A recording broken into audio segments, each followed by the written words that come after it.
जो है वो पतरस जैसे मंदिर के सामने बैठे हुए लंगड़े को ठीक करता है, उस समय से तीसरा प्रेरितों का तीसरा अध्याय शुरू होता है और सुसमाचार के काम शुरू होते हैं। जब हम सुसमाचार प्रचार करते हैं, अलग अलग प्रकार की मतलब इच्छाएं आ जाती है कि अच्छा एक चैपल हॉल पाना चाहते हैं, बहुत सारे भाई बहन भी पाना चाहते हैं, बहुत चाहते हैं कि बहुत सारे लोग उद्धार पाए। इस प्रकार की बातें मन में बहुत उभरती है और हमारा मन भी उसी लालसाओं के अनुसार बहने लग जाता है। मैं भी इसी प्रकार का ही व्यक्ति हूँ, लेकिन हमारा हमारे मन के केंद्र में यीशु मसीह होना चाहिए।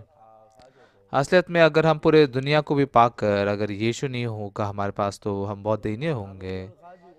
तो बहुत कुछ पाकर भी अगर आप देते हो, तो जैसे विशेष करके आप इज़राइल के राजाओं का इतिहास अगर देखोगे, राजा बनने के बाद में भले उनके पास में सब कुछ होगा, ये भी मतलब सब कुछ है, ये बात बोलना भी कोई कम नहीं होगी, लेकिन ऐसे बहुत सारे लोग हैं जो राजा बनने के कारण जल्दी मर गए। बहुत सारे ऐसे लोग थे जो मतलब राजा होने के कारण भ्रष्ट हो गए, राजा बन गए, इसलिए परमेश्वर के विरोध में जाने वाले भी बहुत सारे लोग थे। तो आखिरकार हम क्या देख सकते हैं कि राजा बनने के बाद में अगर मैं भ्रष्ट हो जाता हूँ, तो मतलब अगर राजा होने के बाद में मेरी लालसाओं को मैं पूरा करने के लिए जा रहा हूँ, तो ये राजा बनना ही शापित चीज है। लेकिन यीशु पर विश्वास करते हुए यीशु से बजाय मेरा चर्च बड़ा हो जाता है और मैं मशहूर हो जाता हूँ, लोगों से माना जाता हूँ, अगर ऐसी चीजों में मेरा मन लगा हुआ है, तो आपका सेवकाई जो है ना, धीरे धीरे करते हुए आप भी नहीं जान पाओगे कि आपकी सेवकाई यीशु से दूर होती जा रही है, और आप आपके शरीर के लालसाओं के द्वारा खींचा जाना बहुत आसान हो जाएगा आपको। तो हम जो सुसमाचार प्रचार करने वाले प्रचारक है, हमने क्या सोचना होता है? हमने हमेशा यीशु को याद करते हुए मैं यीशु के कारण अस्तित्व में हूँ और यीशु के लिए अस्तित्व में हूँ, इसलिए यीशु को ऊंचा उठाकर यीशु को मन में केंद्र में रखते हुए काम करना, सेवकाई करना और इस प्रकार का प्रचार, ये महत्वपूर्ण है। हम कैसे भी क्यों ना हो, जब इसमें से गहराई से गिरते जाते हैं, तो हम दे आत्मिक जीवन को बहुत ही अलग रीति से उसमें फायदे ढूंढने की कोशिश करते हैं। यीशु से भी ज्यादा प्यार करने वाली चीजें आ जाती है। यीशु से भी ज्यादा हम तरीकों से किसी रास्तों से, हमारे रास्तों से काम करने लग जाते हैं। ये खुशी नहीं रहती, ये बहुत ही दुख भरी बात बन जाती है। प्रेरितों के 3 अध्याय में प्रेरितों के 3 अध्याय में पतरस मंदिर में जाकर वहां पर बैठे हुए उस लंगड़े को चंगा करता है। तो ये लंगड़ा बहुत खुश होता है, यहाँ वहां ऐसे कूदने लगता है, तो लोग सोचते हैं ये क्यों ऐसा कूद रहा है, क्या हो गया इसको, ऐसा क्यों कर रहा है। हाँ, ये तो वो मंदिर के सामने सुंदर फाटक के पास बैठा हुआ वो लंगड़ा था ना, ये ऐसा कैसे ऐसे कूद रहा है, ऐसा लंगड़ा ऐसा कूद रहा है, तो ये लंगड़ा कैसे हो गया फिर, ये झूठ तो नहीं बोल रहा है ना। तो लोगों का पूरा ध्यान जो था ना, वो उस लंगड़े पर लग गया, लेकिन जैसे उसने पतरस के हाथ को पकड़ा था, हाँ, इसने उस लंगड़े को ठीक किया, तो सभी लोगों का ध्यान पतरस पर लगा था। पतरस कहता है, मैंने पर मैंने परमेश्वर के अनुग्रह को पाकर इस लंगड़े को मैंने चंगा किया। अगर ऐसा पतरस कहता तो बहुत बड़ी समस्या हो जाती है, लेकिन उस समय पतरस क्या कहता है? वो कहता है कि और हमारी ओर क्यों इस प्रकार देख रहे हो, कि इस ऐसे मानो कि हम ही ने इस सामर्थ्य या भक्ति से इसे चलने चलने फिरने योग्य बनाए। ऐसा 12 वचन में कहता है। और 13 वचन में क्या कहता है? अब्राहम और इसहाक और याकूब के परमेश्वर, हमारे बाप दादाओं के परमेश्वर ने अपने सेवक यीशु मसीह को महिमा दी है, जिसे तुमने पकड़वाया, और जब पिलातुस ने उसे छोड़ देने का विचार किया, तो तुमने उसको उसका इनकार किया। तुमने उस पवित्र और धर्मी का इनकार किया, और उ- और वि, और वि, विनती की कि एक हत्यारे को तुम्हारे लिए छोड़ दिया जाए। तो पतरस क्या कह रहा है कि आखिरकार इस लंगड़े को चंगा करने वाला यीशु है। यीशु का परिचय देते हुए तो ये लंगड़ा जो है यीशु से जुड़कर वो चंगा हो चुका है। बिल्कुल वैसे ही हम भी पापों की क्षमा को पाकर यीशु मसीह को जब हमारे मन में स्वीकार करते हैं तो वो यीशु मेरे जीवन में आकर मुझे पवित्र करता है, मुझे सेहतमंद करता है, मुझे शुद्ध करता है, छोटी बड़ी बातों में मदद करता है। इस प्रकार के काम वो करता है, ये बात बाइबल हमें बता रही है।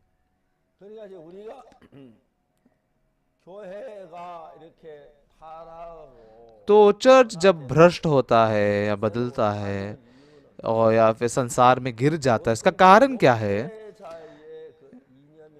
वो एक पास्टर के कारण से, पास्टर के कारण होता है। जब लोग पास्टर पर निर्भर रह जाते हैं, चाहे कोई भी पास्टर क्यों ना हो, अगर वो यीशु को ऊंचा उठाता है, यीशु के लिए जीता है, यीशु के सुसमाचार को प्रचार करता है, तो फिर उस चर्च में उभरने वाले सारी जो चिन्ह है, सारी बातें जो है, यीशु के चिन्ह ही प्रकट होंगे, यीशु ही प्रकट होगा। लेकिन आज क्या हम देख सकते हैं, बहुत सारे क्रिश्चियन लीडर्स जो है या पास्टर लोग हैं, ये सारे ऐसे लोग जो है शुरुआत में तो बहुत ही शुद्ध मन से यीशु पर विश्वास करते हैं, सुसमाचार प्रचार करते हैं, लोगों को इकट्ठा करते हैं, सेवकाई करते हैं, चर्च चलाते हैं। लेकिन ये बहुत ही मतलब शुद्ध मन चला जाता है। और यीशु मसीह अगर अगर मैं निकल कर शुद्ध मन से अगर वो अपने आप को निकाल कर यीशु को स्थापित करते हैं, तो यीशु के अद्भुत काम हो सकते हैं, वो भी अनुग्रह पा सकते हैं, और उनके नीचे जो भी भाई बहन हैं वो सब पापों की क्षमा पा सकते हैं। लेकिन आज बहुत सारे लोग चर्च में तो जाते हैं, चर्च में 10-20 साल जाते हैं, आत्मिक जीवन तो जीते हैं, लेकिन ऐसे लोग जिनके मन के केंद्र में यीशु नहीं है, वो किस प्रकार का आत्मिक जीवन जीते हैं? जिनके मन के केंद्र में यीशु नहीं है, सबसे पहले यीशु मसीह को काम करने के लिए यीशु के साथ में हमने एक मन होना जरूरी है, हमारा मन बहना जरूरी है। यीशु मसीह क्रूस पर मारे जाकर उसने हमारे लिए सारे पापों को धो दिया, और पवित्र मन पाकर जब हम यीशु मसीह के आत्मा को स्वीकार करते हैं और यीशु के आत्मा के द्वारा जिया जाने वाला ऐसा जीवन बनना चाहिए ना, हम सटीकता से क्या बता सकते हैं? यीशु मसीह पापी में नहीं जीता, पापी के अंदर रह नहीं सकता, वो बिल्कुल भी पापी के अंदर रह नहीं सकता। तो यहाँ पर पतरस जो कहता है, तो पतरस ने कई बात की मुख्य बात क्या है कि पापों की क्षमा पाओ, ऐसा वो कह रहा है ना।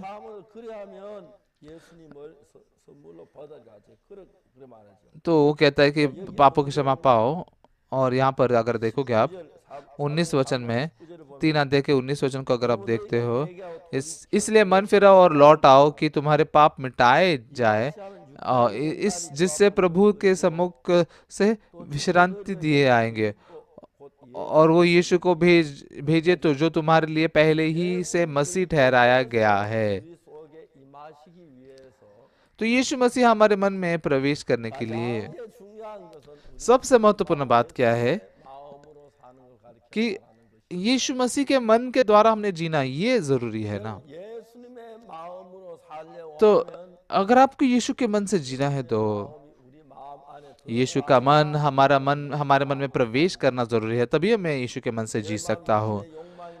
मेरे मन में अगर शरीर का ही मन है, लालसाएं हैं, धन है, ऐसी बातें मन में भरी है, तो यीशु हमारे मन में प्रवेश नहीं कर सकता ना। तो इसलिए पापों की क्षमा पाने के बाद में यीशु मसीह हमारे मन में प्रवेश करता है, हमें चलाता है। तो मेरी शरीर की लालसाएं हैं, मैं कभी कभार शरीर के पीछे चलता हूँ, लेकिन यीशु मुझ पर जीता है। शरीर की लालसाओं को निकालकर यीशु के समान, यीशु के स्वरूप में बनाते जाता है।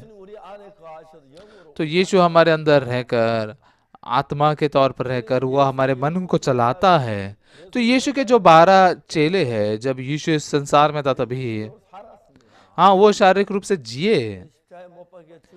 यीशु मसीह के क्रूस पर मारे जाने के बाद में, पापों की क्षमा पाने के बाद में, उन पर पवित्र आत्मा आया। पवित्र आत्मा ये जो है, ये परमेश्वर का आत्मा है, यीशु का आत्मा है। लेकिन अभी ये इनके पास में शरीर की लालसाएं हैं, बहुत सारी मतलब धन की लालसा है, प्रसिद्धि की लालसा है। लेकिन यीशु के साथ में चलते चलते क्या देख पाते हैं? यीशु को जो बातें पसंद नहीं है वो मेरे मन से दूर होने लग जाती है, और यीशु का पवित्र आत्मा मुझे चलाकर यीशु के समान बनाते जाता है। लेकिन जो लोग पापों की क्षमा नहीं पा पाए हैं, यीशु उनके अंदर आ नहीं सकता, प्रवेश नहीं कर सकता। तो भले वो अपनी सेवकाई करे, भले अपना प्रचार करे, लेकिन अपने आप पर ही केंद्रित होकर वो जीवन जी सकते हैं। यहाँ पर पतरस ने लंगड़े को चंगा किया। हाँ, मैंने परमेश्वर के सामने बहुत प्रार्थना की और परमेश्वर ने मुझे इस लंगड़े को चंगा करने दिया। वो अपने आप को ऊंचा कर रहा था ना। ऐसा अगर करता तो, हाँ, तुम जो भी बीमार लोग हैं ना, उनको लेकर आओ, मैं सबको चंगा करूंगा। ये पतरस अपने आप पर ऐसा केंद्रित नहीं था। सच में पतरस जानता था कितना बदतर इंसान है वो। तो वो खड़े रहकर क्या चिल्ला सका? क्योंकि ये क्यों खड़ा रहकर चिल्ला पा रहा है? क्योंकि यीशु ने उसको स्थापित किया, उसके पापों को धोया है, उसको भेड़ों को चराने के लिए कहा है, और उसने पापों की क्षमा पाई है, और यीशु उसके मन में अभी प्रवेश किया है। तो यीशु मसीह के द्वारा अभी वो बीमारों को चंगा कर रहा है, यीशु मसीह के द्वारा प्रचार कर रहा है, यीशु मसीह के द्वारा जी रहा है। लेकिन इन सारी बातों को जो लोग असलियत में यीशु को असलियत में अनुभव नहीं कर पाते, वो मुख से तो कहते हैं मैंने पापों की क्षमा पाई है, मुझ में पवित्र आत्मा है, लेकिन हाल ही में अपना जो फिर भी उनका जो शरीर की लालसाएं और इच्छाएं होती है। पास्टर पाक, फिर आपने शरीर की लालसा नहीं है क्या? हाँ, है। लेकिन क्या होता है पता है? यीशु मेरे अंदर प्रवेश करके मुझ पर जीतता है। पहले मैं ये शरीर की लालसाओं से खिंचा जाकर जिया, लेकिन यीशु मेरे अंदर जगह स्थापित करके, ऐसे मेरे मन में स्थापित होकर मुझे चलाने लग जाता है। और कभी कभार मैं भी शरीर में से चलाए जाता हूँ, शरीर में गिर जाता हूँ, लेकिन पक्का क्या बात पता है कि अगर मैं पापों की क्षमा को पाता हूँ तो यीशु मसीह का आत्मा मुझ में वास करता है।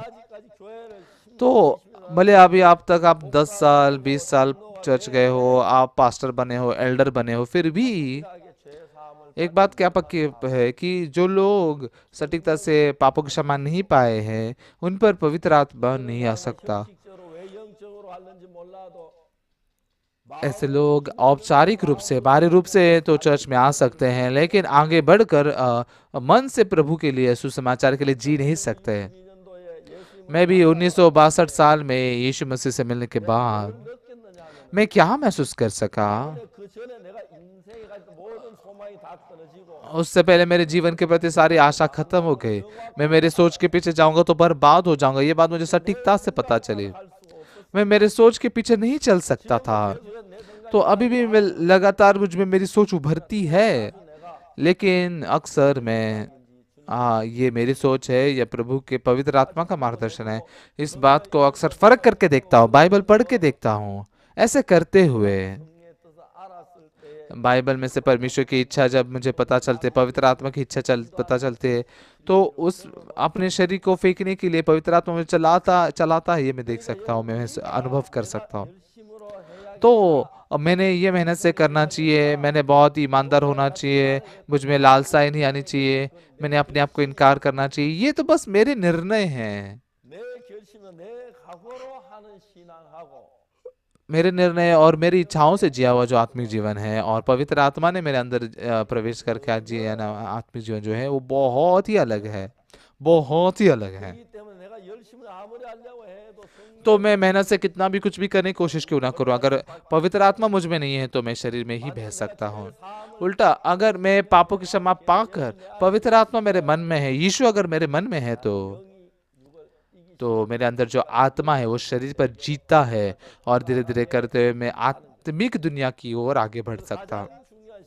तो सबसे महत्वपूर्ण बात क्या है, आत्मिक जीवन में सबसे बुनियादी बात क्या है, वो है यीशु मसीह का क्रूस।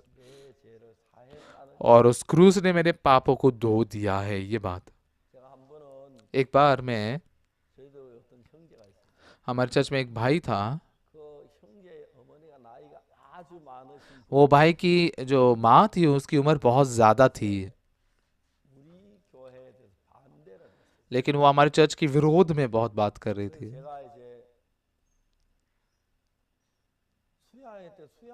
तो रिट्रीट के समय में, हम रिट्रीट में इकट्ठा होते, सर्दियों की रिट्रीट हो रही थी, तो वो भाई ने अपनी माँ से कहा, माँ अभी तो ठंड भी है बहुत ज़्यादा, थोड़ा हवा खाने के लिए चलोगे मेरे साथ में? मैं मतलब गाड़ी में से आपको लेकर जाऊंगा, पहाड़ पे जाएंगे हम, वहां पर आएंगे, रह के आएंगे। तो माँ भी खुश हो गई कि हाँ बाबा ठीक है, इतना ठंडी में मैं एक ही कमरे में रहती तो अच्छा है बाहर जाना। तो देदक के पहाड़ों में हमारा रिट्रीट सेंटर है, वहां पर वो लेकर आया। तो जब वो आए और उन्हें देखा लोग इतना सारे इकट्ठा हुए हैं, तो क्या यहाँ ये रिट्रीट हो रही है?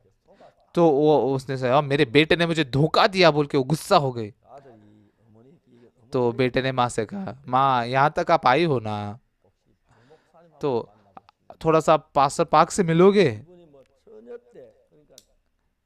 जब मतलब उनकी उम्र तो 70 साल से ज्यादा थी, तो जब वो जवान थे तभी मतलब 60 साल पहले की बात है, वो एक पब्लिक ऑफिसर भी थे, बहुत ही होशियार व्यक्ति थे। तो मैं उनसे, वो बुजुर्ग औरत से मैं मिला, तो मैंने उनसे बात की, आ, आप यीशु पर विश्वास करके अपने आप को पापी कहते हैं ना? तो हाँ पापी ही है ना, तुम जैसे झूठे प्रचारक बोलते हो कि तुम धर्मी हो। मैंने उनसे कहा, तो मैं मुस्कुरा रहा था उनकी बात को सुनकर। तो अब मैंने कहा कि थोड़ा सा बाइबल पढ़ते हैं, तो उन्होंने बाइबल पढ़ा। तो मैंने उनके लिए रोमियो का 3 अध्याय का 23 वचन पढ़ा है, इसलिए कि सबने पाप किया है और सब परमेश्वर की महिमा से रहित है, और उस अनुग्रह के द्वारा, उसके अनुग्रह से, उस छुटकारे के द्वारा जो यीशु मसीह में है सेंत में धर्मी ठहराए जाते हैं। ये पढ़कर उनको सुनाया। तो मतलब मैंने उनको कहा आप थोड़ा पढ़िए, तो उन्होंने पढ़ा। फिर भी आप पापी हो? हाँ पापी हूं ना, तुम जैसे झूठे प्रचारक लोग कहते हैं कि तुम धर्मी हो। मैंने कहा कि क्यों आप बाइबल पर विश्वास नहीं करते? मैं क्यों विश्वास नहीं करूंगी, मैं तो पूरे बाइबल पर विश्वास करती हूँ। बाइबल के किस भाग पर विश्वास करते? मैं 66 सारे पुस्तकों पर, बाइबल के सभी पुस्तकों पर विश्वास करते हो। तो फिर से एक बार इन वचनों को पढ़िए, तो फिर से पढ़ा, फिर भी आप पापी हो? और पापी हूँ।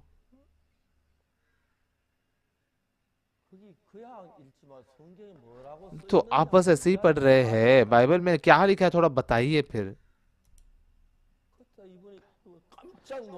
तो ये उस समय आश्चर्यचकित हो गई। रोमियो के 3 अध्याय के 23 वचन में हम निश्चित ही पापी थे, लेकिन जैसे 24 वचन में हम प्रवेश करते हैं उसके, परंतु उसके अनुग्रह से, उस छुटकारे के द्वारा, क्योंकि उसने हमें छुटकारा दिया पापों से, इसलिए जो यीशु मसीह में है सेंत मेंत धर्मी ठहराए जाते हैं। अगर परमेश्वर में धर्मी ठहराते तो हम धर्मी हैं, हम पापी है इसका तो अर्थ नहीं लगता ना।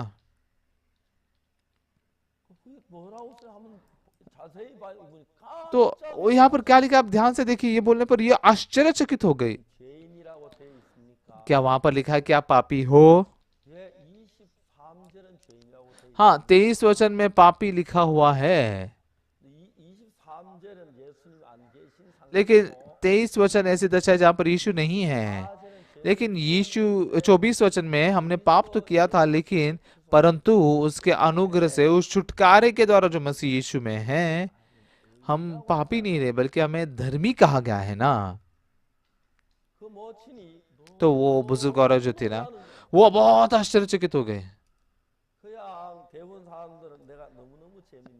बहुत मजेदार बात क्या है बताएं, ज्यादातर लोग जो है ना रोमियो के 3 अध्याय के 23 वचन को जानते हैं, लेकिन 23 वचन के अगला ही वचन 24 वचन है। 23 वचन को पूरा याद किए हुए लोग भी बहुत सारे लोग हैं, उनके मन से मैच करता है ना, पापी मानते इसलिए, इसीलिए 23 वचन को सब जानते हैं, 24 वचन को लगभग कोई नहीं जानता। तो ये जो औरत थी, ये 24 वचन को कई बार पढ़कर भी अपने आप को पापी कह रहे थे। तो मैंने उनका कहा कि आप ध्यान से देखिए क्या लिखा है वहां पर। तो जब उन्होंने ध्यान से देखा तो 24 वचन में क्या लिखा है, परंतु उसके अनुग्रह से उस छुटकारे के द्वारा जो मसीह यीशु में है, सेंत मेंत धर्मी ठहराए जाते हैं। तो सेंत में धर्मी ठहराए जाते हैं मतलब पापी नहीं है ना। तो उस दिन बहुत ही कम समय में वो बुजुर्ग और जान सके, हाँ मैं धर्मी हूँ यही सही है, मैं धर्मी हूँ, यही सही है, मुझे बाइबल पता नहीं था। एक बार मैं देजन में गया था, उनकी बहू से मैं मिला। मैंने पूछा कि आप, वो बुजुर्ग औरत है, ठीक है ना, वो हाँ ठीक है अच्छे से रह रहे हैं। तो कैसे कैसा समय बिता रहे हो? तो उनकी उम्र ज्यादा है इसलिए, तो उनको चलना मुश्किल हो जाता है, इसलिए हमेशा घर पर ही रहते हैं। कभी कभी उनके पहचान के लोगों को फोन करती है और कहती है कि मैं तुमसे बात करना चाहती हूँ, यहाँ पर थोड़ा आ जाओ। तो वो लोग जब आते हैं तो वो पूछते हैं तुम पापियों की धर्मी हो, है सवाल पूछते हैं वो। दो रोमियो के 3 अध्याय के 23 वचन में पापी कहा है ना, देखो कहा है ना हम पापी है, लेकिन 24 वचन में देखो, 24 वचन में क्या लिखा है, वो ऐसा पूछती है। 23 वचन में यीशु मसीह के प्रकट होने से पहले हम पापी थे, लेकिन 24 वचन में यीशु प्रकट होकर उसने हमारे सारे पापों को धोया है, तो यीशु के आने के बाद में पापी धर्मी बनता है। और फिर जब जब किसी की याद उनको याद आती है ना, तो उनको बुलाती है और उनके सुसमाचार प्रचार करते हैं। ये बात सुनकर मैं बहुत धन्यवाद हुआ। हमारे अंदर दुष्टात्मा प्रवेश करके उसने हमारे आंखों को धुंधला कर दिया है। निश्चित ही रोमियो के 3 अध्याय के 23 वचन में पापी है, लेकिन 24 वचन में सेंत में धर्मी ठहराए जाते हैं। और उसके बाद में बाइबल के कई जगहों पर यीशु मसीह के द्वारा हम पवित्र, हम धर्मी किए गए हैं, ये बात बहुत लिखी हुई है, लेकिन लोगों की आंखें ढक चुकी है, इसलिए इस बात को वो देख नहीं पाते। पतरस ऐसा था। तो असल में पतरस के पाप भी यीशु मसीह के द्वारा क्रूस पर धोए गए थे, लेकिन 3 बार यीशु का इनकार करने के कारण उस बात के कारण उसके मन में बहुत ही ज्यादा चुभन महसूस हो रही थी। तो यीशु से मिला, उसका नाश्ता किया, और फिर उसको बुलाकर उसने क्या कहा, पतरस के मन में यीशु के प्रति का प्रेम उभारा। यीशु ने उससे बात की, और फिर पतरस के मन में यीशु के वचन को वो विश्वास से स्वीकार कर सका। यीशु का वचन क्या है? यीशु का वचन, जो यीशु बोल रहा है वो यीशु का वचन है ना। तो यीशु ने उस वचन के द्वारा क्या किया? यीशु के मन में जो बात थी वो जैसे के वैसे जहां बोली गई है वो यीशु का वचन है। तो उस वचन को जब मैं मेरे मन में स्वीकार करता हूं, तब यीशु के साथ एक मन होता हूं। तो इसलिए पतरस क्या कहता है? पतरस कहता है कि मन फिराओ और पापों की क्षमा पाओ।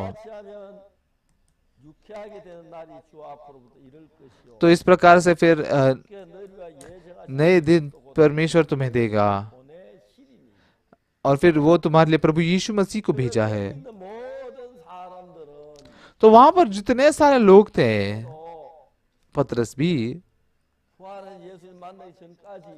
पुनरुत्थित यीशु से मिलने से पहले तक उसके मन में पाप वास करता था, पाप के कारण दर्द में था, पीड़ा में था। यीशु का 3 बार उसने इनकार किया, लेकिन उसने किए पापों से मन फिराकर तो इसलिए क्या लिखा है, वो पाप के तुम मन फिराओ ताकि तुम्हारे पाप मिटाए जाए। कैसे पाप मिटाए जाते हैं? देंगे तो पाएंगे ना। यीशु ने पाप मिटा कर दिए हैं, सारे पापों को मिटाए गए हैं। क्रूस पर उसने हमारे पापों को धोकर हमें पवित्र किया है। तो उसे बस मन से स्वीकार करो।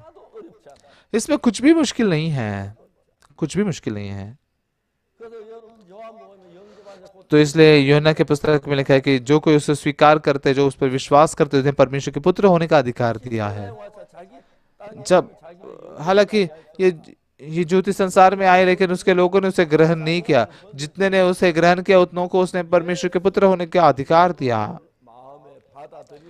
यीशु मसीह को मन में स्वीकार करना मतलब यीशु के वचन को मेरे मन में स्वीकार करना है। यीशु का वचन ही यीशु का मन है। यीशु का वचन मेरे मन में प्रवेश करके मेरे मन में से वो वचन, यीशु मसीह का वो मन जो है वो मुझे थाम कर चलाता है। तो क्या कहता है वो?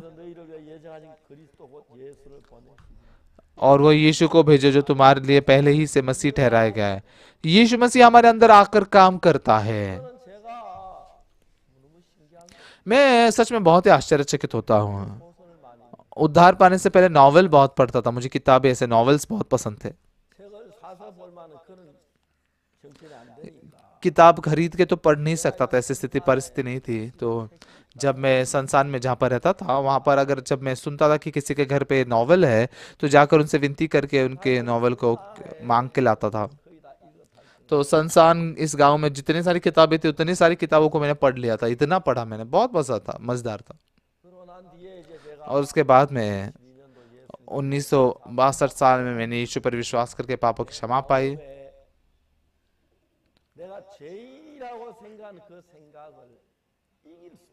मेरे मन में मैं पापी हूँ इस सोच पर मैं जीत सका। मैं उससे पहले पाप करता हूँ, दुष्टता करता हूँ, बुरे काम करता हूँ। इसलिए ये शब्द कि मैं पापी हूँ, इस मन को निकाल ही नहीं सकता था। मन में बहुत चुभन महसूस होती थी। तो मैं पापी हूँ, पाप बहुत सारे हैं, नहीं मरूंगा तो नरक में जाऊंगा, ऐसा हमेशा कहते थे। तो हमेशा पापों की क्षमा मांगते रहते थे, पापों की क्षमा करो, पापों की क्षमा करो। लेकिन मैं पापी हूँ, यही सोच मुझ में भरी हुई थी। असल में उस समय में भी यीशु मसीह क्रूस पर मारे जाकर उसके लहू से उसने सारे मेरे पाप धो दिया है। लेकिन जब पतरस गलील के समुद्र में मछलियां पकड़ने के लिए गया, यीशु का इनकार करने के उस पाप के कारण बहुत तकलीफ में था, इसलिए मछलियां पकड़ने के लिए गया। लेकिन तब यीशु मसीह पहले ही वो क्रूस पर मारा गया, बस उसको पता नहीं था। तो यीशु क्या कहता है?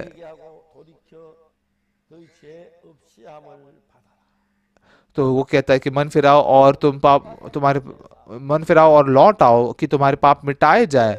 कैसे पाप मिटाए जाते हैं? यीशु मसीह ने क्रूस पर मेरे पापों को धो दिया। इस बात पर जब हम विश्वास करते हैं तब हम पापों की क्षमा को पा सकते हैं। लेकिन यीशु मसीह क्रूस पर मेरे लिए मारा गया, मेरे पापों को धो दिया, फिर भी अगर हम में से कोई विश्वास नहीं करते कि मेरे पाप धोए गए हैं तो फिर वो पापी के तौर पर ही रह सकते हैं, पापों की क्षमा नहीं पा सकते। परमेश्वर ने हमें पाप धोने के लिए नहीं कहा। हमारे पाप पहले क्रूस पर धोए गए हैं, इसलिए क्या कहते हैं कि तुम्हारे पाप मिटाए जाए। ये बहुत ही अच्छी रीति से लिखा हुआ है कोरियन में कि तुम पापों की क्षमा पाओ, स्वीकार करो। ऐसा नहीं कि मैं पाप धोता हूँ या मैं कुछ करता हूँ, बल्कि यीशु मसीह ने क्रूस पर मारे जाकर वो हमारे पापों के लिए मरा, उसने हमारे सारे पापों को धोया है।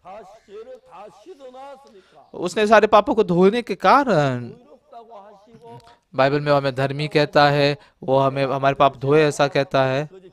मैं उनके पापों को क्षमा करूंगा, उनके पाप को फिर स्मरण नहीं करूंगा। तो बाइबल के 66 पुस्तकों में हमारे पाप धोए गए हैं, ये शब्द कितने कई बार लिखा गया है जिसको हम गिन भी नहीं सकते। तो गिनते गिनते गिनते गया मैं, लेकिन इतना होते है कि मैं गिन नहीं पाया। यीशु मसीह हमारे पाप को धोया, ये बात बहुत बार लिखी है, बहुत कई बार लिखी है, लेकिन ज्यादातर लोग यही जानते हैं कि सब ने पाप किया, सब परमेश्वर की महिमा से रहित हैं। परंतु उसके अनुग्रह से छुटकारे के द्वारा जो मसीह यीशु में है, सेंट मेंट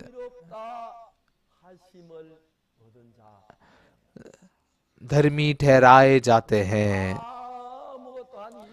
हमने कुछ भी नहीं किया, हमने कुछ कीमत नहीं चुकाई, मुफ्त में, मुफ्त में। असल में हमने तो गंदा पाप ही किया था, लेकिन परमेश्वर ने हमें धर्मी कहा।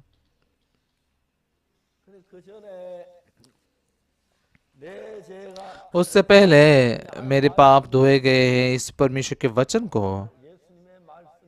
ये यीशु का वचन था, परमेश्वर का वचन है, ये मेरा मन था।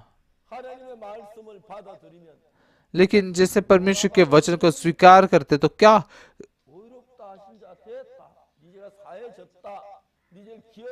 तो तुम धर्मी बनाए गए, तुम्हारे पाप को मैं स्मरण नहीं करता, मैं बिल्कुल भी याद नहीं करता। इस परमेश्वर के शब्द को स्वीकार करना ही परमेश्वर पर विश्वास करना है ना। उस शब्द को जब मैं स्वीकार करता तो मेरे मन में बहुत ही अलग ऐसा, बहुत ही अलग ऐसे, मैं पापी फिर से नहीं बन सकता। क्यों? क्योंकि मैंने पाप किया, मैं पापी सही हूं, मैं पापी हूं, ये सोच रहे थे।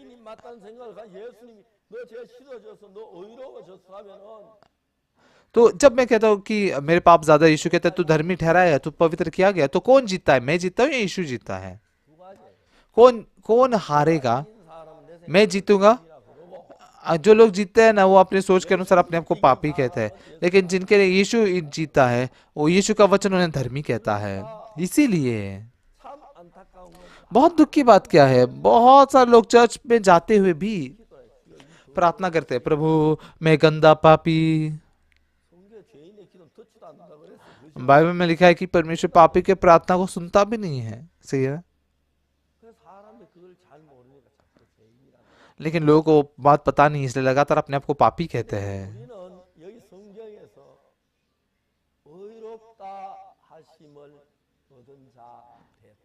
लेकिन हम इन बाइबल के वचनों में से हम धर्मी ठहराए गए हैं, कितनी अच्छी बात है ना।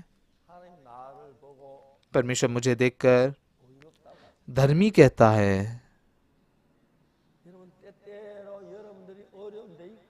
कभी कभार आप मुश्किलों में गिरते हो, कभी कभार मतलब कई बार से गुस्सा आता है, वासना भरा मन आता है, दूसरों से नफरत होती है, लालसाएं भी बड़े बड़े लालसाएं उभरती है। शैतान इस प्रकार का मन डालता है, इसलिए ऐसा होता है ना।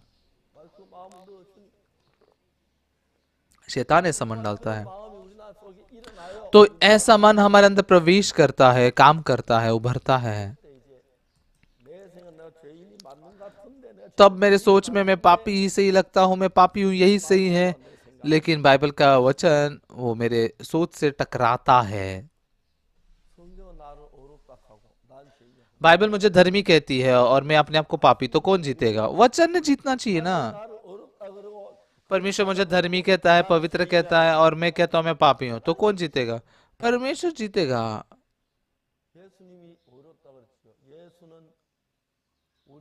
यीशु ने धर्मी कहा, यीशु हमारे अपराधों के लिए पकड़वाया गया और फिर हमें धर्मी ठहराने के लिए जिलाया भी गया।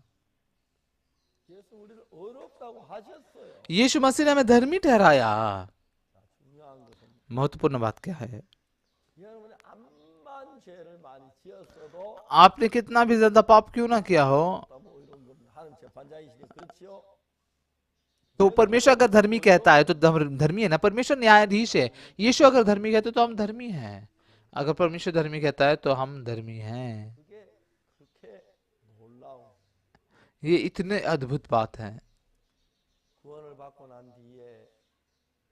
उद्धार पाने के बाद में मैं क्या करूं, कैसे मैंने उद्धार पाया? मैंने जब सोचा 1962 साल में, तब तक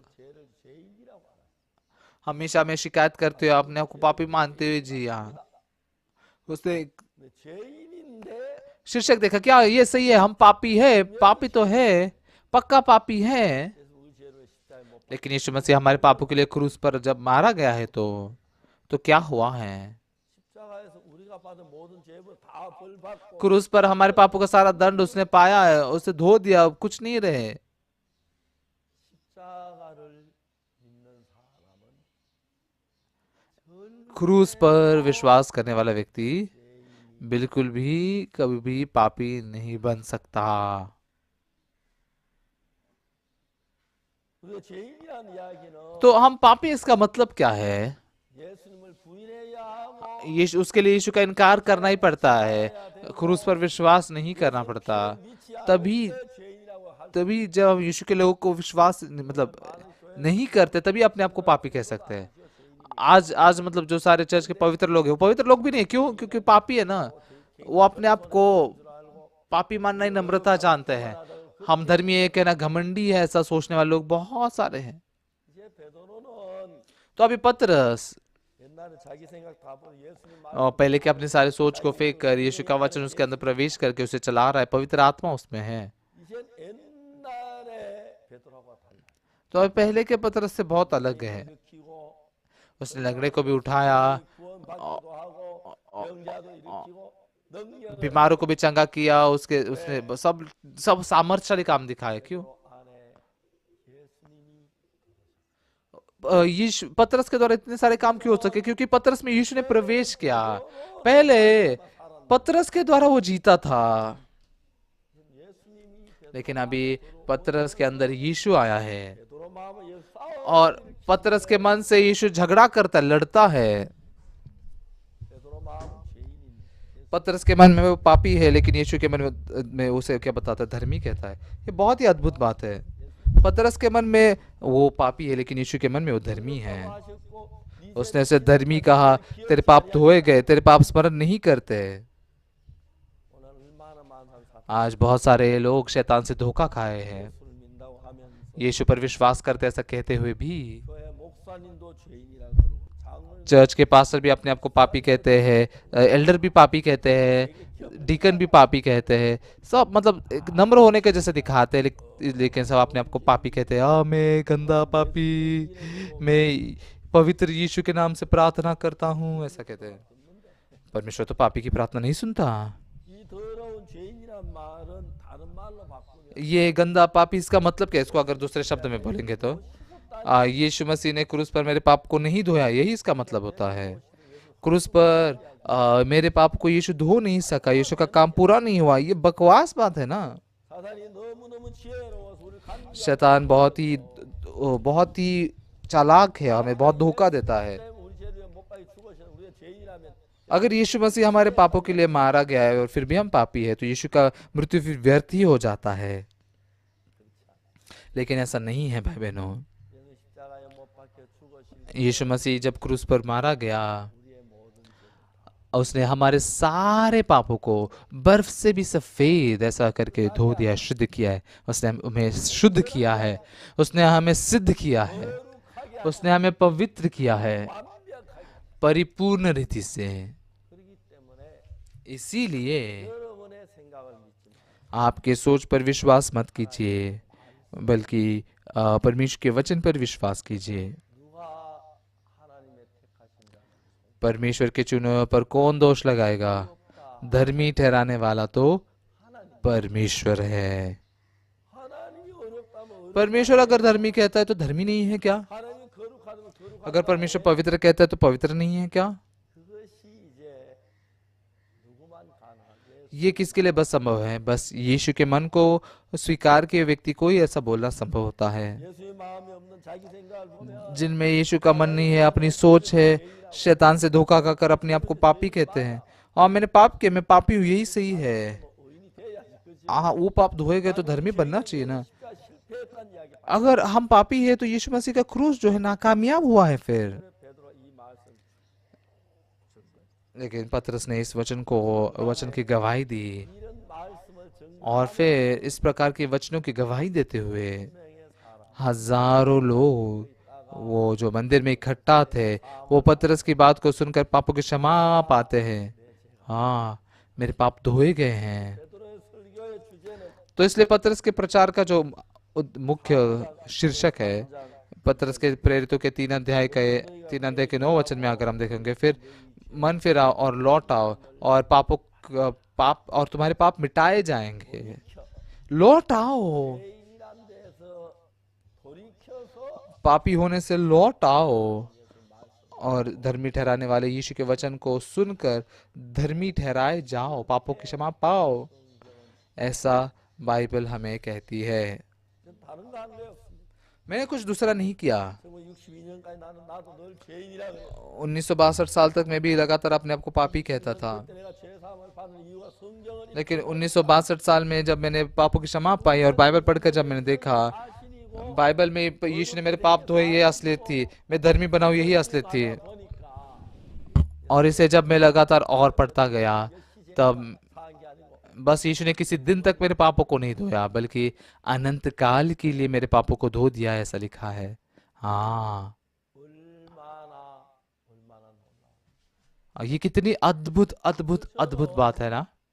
거의 대부분 तो मैं 2020년 돼서 अभी ये 2020 साल है, तो इसलिए दुनिया भर में कोरोना के द्वारा लोग मारे जा रहे थे। तभी 나는 뭐 많이 कुछ देशों में बहुत सारे लोग मारे गए, मतलब इतना कि उनके मृतदेहों को गाड़ भी नहीं पा रहे थे, ऐसे मर रहे थे। 어렵고 तो बहुत ही मुश्किल में और दर्द में थे। 그러니까 이제 इसीलिए 죽은 사람 죽었으니까 뭐 जो मरे हुए लोग तो वो तो मरे हुए, उनके लिए तो कुछ नहीं कर सकते हम, लेकिन जो जिंदा है वो लोग भी, उनको कोरोना होने की संभावना ज्यादा थी और कोरोना होकर वो भी मर सकते, इस सोच के मारे वो डरे हुए थे। 그래서 내가 무슨 이야기를 해야 할까 생각하다 तो मैंने सोचा कि इनसे मैं क्या बात करूं, इसलिए हमने मई महीने में और अक्टूबर के महीने में 사함을 받아서 의롭게 된 पापों की क्षमा पाकर धर्मी बनने की इस बात को बताया। 한평생 예수 믿어 죄인으로 남아있는 예수 믿지 말고 पूरी जिंदगी भर यीशु पर विश्वास करके पापी ही रखने वाले यीशु पर विश्वास मत कीजिए। पूरी जिंदगी भर चर्च में जाकर दशांश भरकर प्रार्थना करके भी 죄 사함을 받지 못해 पापों की क्षमा नहीं पा पाने वाले, पापी के तौर पर रह जाने वाले उस जगह पर खड़े मत रहिए, 피로 बल्कि यीशु मसीह के लहू से मेरे पाप बर्फ के समान सफेद ऐसे शुद्ध धोए गए हैं। उस यीशु पर विश्वास करेंगे तो मैं पापी नहीं बन सकता। 결국 죄인이란 말은 다르게 말 आखिरकार मैं पापी हूँ, इसका मतलब क्या है? 십자에 못 박혀 죽었지만 내 죄를 못 사했다는 말이 되고 यीशु मसीह क्रूस पर मारा गया, लेकिन वो मेरे पाप को धो नहीं सका। 예수 십자에 헛죽었다는 말이 되면 अगर मैं पापी हूँ, ये बात यीशु के मृत्यु को व्यर्थ ठहराती है, उसे तुच्छ मानती है, नीचा मानती है और विरोध में जाना, क्रूस के विरोध में जाने वाले ऐसे बड़े पाप को बनाती है। मैं पापी हूँ, ये नम्रता लगती है, परमेश्वर मुझे देख मान लेगा, स्वीकार करेगा, ऐसा लगता है। लेकिन एक पापी को परमेश्वर यही कहता है, तू नाश की ओर चला जा। क्यों? 하나님이 어렵다면 어렵다 क्योंकि परमेश्वर अगर धर्मी कहता है तो धर्मी है ना। 어렵다는데 지자 परमेश्वर अगर धर्मी कहता है तो धर्मी है, लेकिन वो अपने आप को बेहतर दिखा कर नहीं, मैं पापी हूँ ऐसा कहता है। परमेश्वर ने ऐसे ही धर्मी नहीं कहा, उसने हमारे पाप को क्रूस पर धोकर फिर हमें धर्मी कहा। 성경을 읽으면 बाइबल को पढ़ने के द्वारा 이 성경 우리의 모든 문제를 ये बाइबल ने हमारे सारे समस्याओं को सुलझाया है। 저는 옛날에 성경을 읽으면서도 तो पहले मैं बाइबल पढ़ते हुए भी 23절 24절 읽으면서 죄인이라고 했어요. वो रोमियो का 3 अध्याय का 23 और 24 वचन पढ़ते हुए भी मैं अपने आप को पापी कहता था। शैतान ने मेरी आंखों को बंद करके रखा था, लेकिन एक दिन जब मैंने आंखें खोल कर देखी तो मैं पापी नहीं हूँ। 그 모든 죄 मैंने जो सारे पाप करने चाहिए, 더 많던 내 죄가 눈보다 मैं मतलब वो जैसे वो गीत है ना कि मेरे जो इतने गंदे और बुरे पाप हैं वो बर्फ से भी सफेद ऐसे शुद्ध किए गए हैं। कितनी कितनी अद्भुत बात है ये। 저는 만나는 사람 तो जिस किसी से मैं मिलता हूँ, मैं यही कहता हूँ कि यीशु मसीह ने आपके पाप को धोया है, ये बात समझाता, बाइबल खोल के समझाता हूँ। 마음에 죄사함을 받는 걸 보면 जब मैं देखता हूँ कि सच में लोग कैसे उनके मन में पापों की क्षमा पाते हैं, ये देख के मैं बहुत खुश महसूस करता हूँ। यीशु मुझ जैसा इंसान कौन है? 나 같은 사람이 복음을 전하는 कि मुझ जैसा व्यक्ति सुसमाचार प्रचार करता है और लोग उद्धार पा रहे हैं। 죄인이라 하다 죄 없다고 하네. हाँ, ये थोड़े समय पहले अपने आप को पापी कहते थे, लेकिन अभी उनमें पाप नहीं रह सके रहे हैं। तो पक्का वो यीशु के द्वारा पापों की क्षमा पर विश्वास कर रहे हैं। 창세기 요한계시록 죄 사명하네. तो इसलिए उत्पत्ति से लेकर प्रकाशित वाक्य तक पापों की क्षमा के बारे में पूरा पढ़कर कैसे पापों के लिए बलिदान चढ़ाया गया है, तो इब्रानियों में भी जैसे पापों की क्षमा के बारे में कहा है, ये सारी बातें मैं जान सका। 잘 이해하는 것도 다른 और ऐसे लोगों को जब और समझ में नहीं आता तो दूसरी बातों के द्वारा भी पूरे बाइबल को कोने कोने से खोलकर समझाते हुए 2-3 बार ऐसे समझाने के बाद में ज्यादातर लोग ऐसे पापों की क्षमा पाते हैं और खुश होते हैं। लेकिन बहुत अद्भुत बात क्या है, 사람들이 죄 사함 받는데 내가 그래 기쁠 수가 वो लोग ऐसे पापों की क्षमा पाते हैं, लेकिन मैं इतना खुश होता हूँ। कई बार मतलब भूखा रहा, गरीबी में रहा, मुश्किलों में रहा, लेकिन क्यों मुश्किल नहीं हुई बात, क्योंकि जब लोग उद्धार पा रहे थे ना, ऐसा लगता तो मेरा पेट भर रहा है, मैं बहुत खुश और आनंदित हो रहा हूँ। मतलब किसी ने ऐसा नहीं कहा, लेकिन फिर भी बाइबल लगातार पढ़ते हुए बाइबल में से लिखी हुई बातों को और आसानी से बता सका, फिर से बाइबल को पढ़कर फिर से उसे आसानी से बता सका। इस रीति से पापों की क्षमा और नए सिरे से जन्म का रहस्य बहुत ही नया था। उस समय पतरस का भी शीर्षक क्या था, प्रचार का शीर्षक, यीशु मसीह का लहू, क्रूस पर उसका मृत्यु, पापों की क्षमा, ये बात वो कह रहा था। मैं मतलब मेरे लिए दूसरे वचन भी है, लेकिन सबसे अच्छा वचन क्या है कि यीशु मसीह के द्वारा हमारे पापों को धोया गया। इससे अद्भुत वचन कुछ नहीं है जिसकी हम कल्पना नहीं कर सकते। बहुत दुख की बात क्या है, लोग बाइबल को पढ़ते हुए भी शैतान ने उनके आंखों को धुंधला कर दिया है।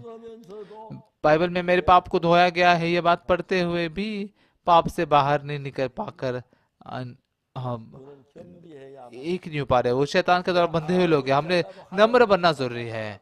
कितना भी मैं बेहतर क्यों ना, परमेश्वर से बेहतर नहीं हूँ। 않기 때문에 और 예수님이 यीशु से 의로운 것이 맞고 यीशु हमसे कई ज्यादा होशियार है। अगर वो हमें पवित्र कहता है, वो हमें धर्मी कहता है, तो धर्मी है। अगर पवित्र बाइबल कहता है कि हम धोए गए हैं, तो हम धोए गए हैं। इसके विरोध में जाना ये परमेश्वर के सामने शापित होना ही है। 죄인이야 तो अब तक अगर आपने अपने आप को पापी कहा होगा, तो इस बात से मन फिराइए। हाँ, मैं पापी था, लेकिन यीशु मसीह के क्रूस पर के मृत्यु को मैंने स्वीकार किया, इसलिए मैं धर्मी बना हूँ। इस प्रकार से मन पर विश्वास रखना है बहुत ही महत्वपूर्ण है। तो प्रेरितों के 3 अध्याय में तो इस लंगड़े, सब लोगों का नजर इस लंगड़े पे थी, तो लंगड़े को यीशु ने, पतरस ने कहा कि अपने ऊपर देखो, और फिर सारे लोग, उसका ध्यान पूरा पतरस की ओर था और उसने उसे हाथ पकड़कर चलने लगाया। सब लोगों का ध्यान इस आदमी की तरफ था, लेकिन पतरस ने इस व्यक्ति के द्वारा क्या बात की कि कैसे यीशु मसीह के द्वारा तुम्हारे पाप धोए जाते हैं। ये लंगड़े ने किसी और नाम से नहीं, यीशु के नाम से पापों की क्षमा पाई है, यीशु के नाम से उद्धार पाया है। ये बात तो लोगों को बताता है। और उसके बाद में क्या लिखा है, 3 अध्याय के 14 वचन में अगर हम देखते हैं, तुमने उस पवित्र और धर्मी का इनकार किया और विनती की कि एक हत्यारे को तुम्हारे लिए छोड़ दिया जाए। तुमने जीवन के कर्ता को मार डाला, जिसे परमेश्वर ने मरे हुए में से जिलाया, और इस बात के हम गवाह है। और उसी के नाम ने, उस पर विश्वास के द्वारा, ये यीशु है ना, यीशु के नाम का मतलब क्या है, यहोवा का उद्धार है। तो ये यहोवा का उद्धार आया है, यहोवा के उद्धार ने मेरे पापों को धोया है। तो ये इसका मतलब, यहोवा का उद्धार यीशु के नाम का, इसके द्वारा मेरे पाप धोए गए। ऐसा विश्वास करना, ये बहुत ही सरल बात है, इसमें कुछ भी मुश्किल नहीं है, तकलीफ भरी नहीं है। लेकिन शैतान से धोखा खा के लोग बहुत इसे मुश्किल मानते हैं और ऐसा जीते हैं। और उसके बाद में क्या लिखा है, 19 वचन में 19 वचन में ऐसा लिखा है, इसलिए मन फिराओ और लौट आओ कि तुम्हारे पाप मिटाए जाए, जिससे प्रभु के सम्मुख से विश्रांति के दिन आए, और वह यीशु को भेजे जो तुम्हारे लिए पहले ही मसीह ठहराया गया है। तो पापों की क्षमा पाने के बाद में हम मन में विश्रांति का दिन पाते हैं। पापों की क्षमा का दिन वो विश्रांति का दिन है। पापों की क्षमा से पहले हमेशा हम रोते थे, चिल्लाते थे, हम परेशानी में थे, तकलीफ में थे।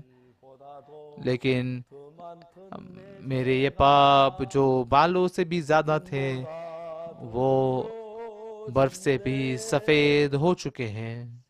저는 입으로만 तो मैं बस ये गाना ना पहले बस गाता था, बस है खुशी का दिन, खुशी का दिन, जब प्रभु ने मेरे सारे पाप धो दिए, 그 피로 उसके लहू से हमने पापों की क्षमा पाई है।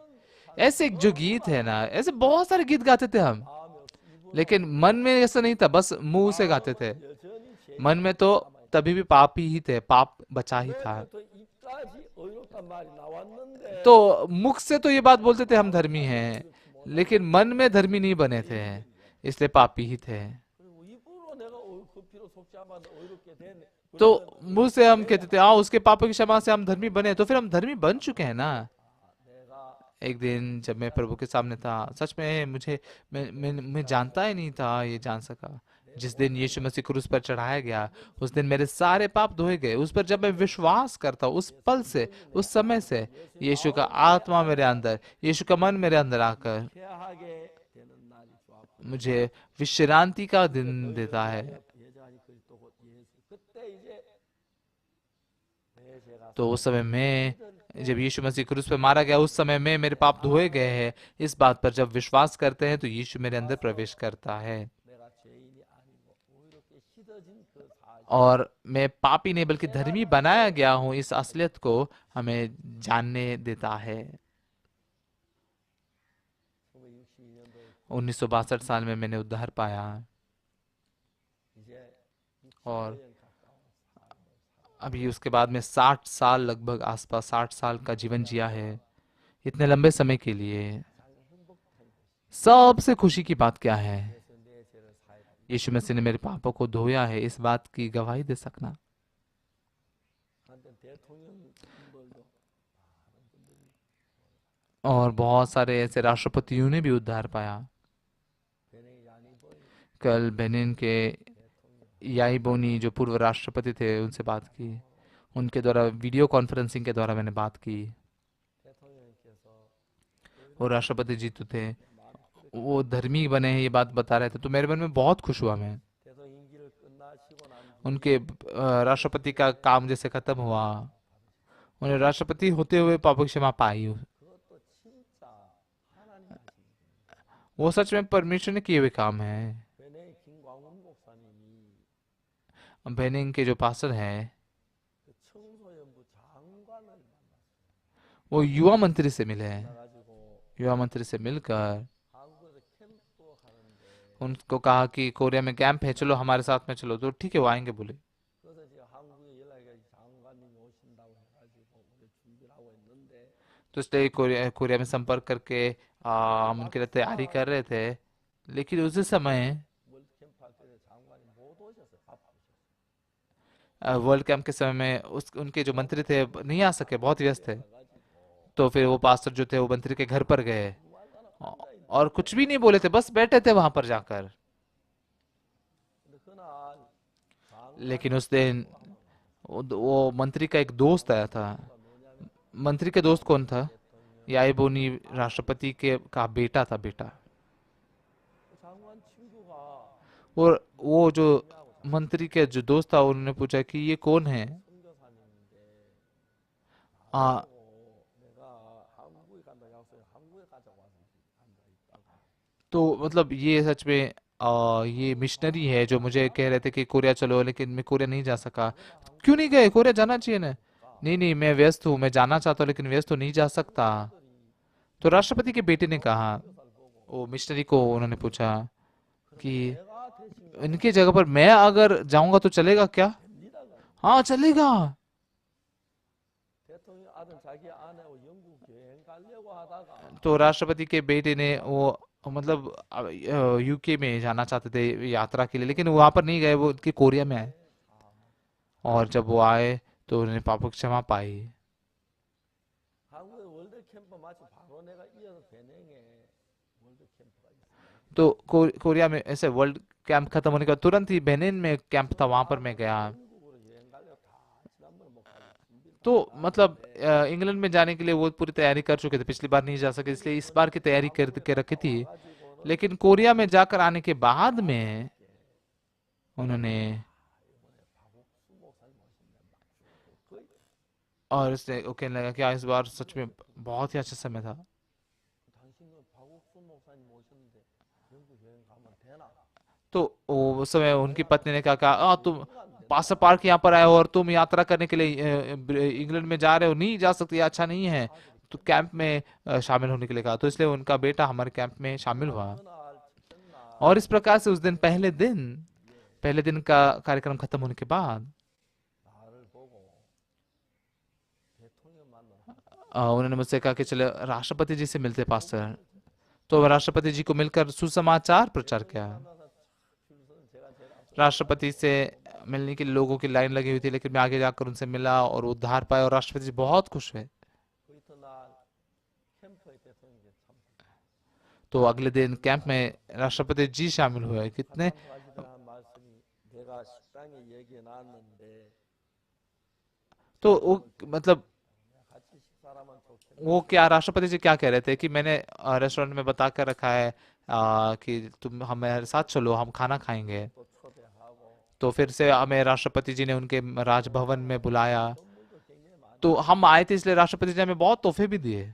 그래 제가 한국에 대통령 तो 초대를 하려고 했는데 मैंने भी राष्ट्रपति जी को कोरिया में आमंत्रित करने के लिए सोचा, 한국 오면 경호비가 무심해요. लेकिन जब राष्ट्रपति जी कोरिया में आएंगे तो उनके सुरक्षा के लिए खर्चा बहुत ही ज्यादा लगता है, बहुत ही ज्यादा खर्चा है। तो इसलिए मैंने कहा राष्ट्रपति जी आप मत आइए। तो जब वो राष्ट्रपति का काम कर रहे थे तभी नहीं आए, लेकिन जब राष्ट्रपति जी का काम उनका खत्म हुआ तब वो आए और बहुत ही खुश हुए। 저녁에도 कल शाम को भी 가까이 이제 लगभग 1 घंटा उनके साथ में मैंने बातचीत की, 얘기하고 आत्मिक जीवन के बारे में बात की। वो भी उनकी बात बोल रहे थे, गवाही दे रहे थे, बहुत अच्छा था। 한국도 안 노란 한국에도 तो मौका होगा तो कोरिया में आइए, लेकिन कोरिया में कोरोना है इन दिनों में, इसलिए मैं उनको बोल भी नहीं सका कि आइए। तो लेकिन फिर भी बहुत धन्यवाद था उनसे बात करके। हमारा प्यारा परमेश्वर जो है, राष्ट्रपति हो या कोई भी क्यों ना हो, उद्धार पे हर एक व्यक्ति के लिए यीशु को व्यक्ति बनने का मतलब, यीशु को बनाता, यीशु उसमें जन्मता है और यीशु काम करता है। प्रेरितों के 3 अध्याय में इस लंगड़े के ठीक होने के बाद में बहुत सारे लोग कैसे पापों की क्षमा पाते हैं, उस बात को लिखा गया है। 참 너무너무 놀라워. सच में ये बहुत ही अद्भुत बात है। 이 복음을 듣고 इस सुसमाचार को सुनकर सच में 그냥 교회만 다니지 말고 बस ये बहुत ही मूल्यवान है। बस चर्च में मत जाइए, बल्कि पापों की क्षमा के काम आपके मन में भी पूरा होने दीजिए और पूरी दुनिया भर में ये काम हो। और हमारे मिशन के द्वारा भी बहुत सारे हजारों हजार लोग उद्धार पा रहे हैं, हम देख सकते हैं। धन्यवाद देते हैं प्रभु, 감사합니다. आप सभी को धन्यवाद। अगली बार मैं आपसे फिर मिलूंगा। धन्यवाद, अलविदा।